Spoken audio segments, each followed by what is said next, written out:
Why did the letter go to school? To get a little brighter.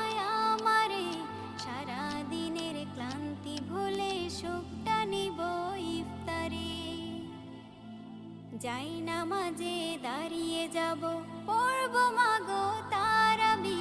জি নামাজের শিক্ষা দিলেন আমাদের প্রিয় নবী যাই নামাজে দাঁড়িয়ে যাব পড়ব মাগো তারাবি জি নামাজের শিক্ষা দিলেন আমাদের প্রিয় নবী রোজ হাসরে ধন্য হব মহান প্রভুর দিদারে সারা দিনের ক্লান্তি ভুলে সুখটা নিব ইফতারে রোজ হাসরে ধন্য হব মহান প্রভুর দিদারে সারা দিনের ক্লান্তি ভুলে সুখটা নিব ইফতারে সিহরি খাবো রাখবো রোজ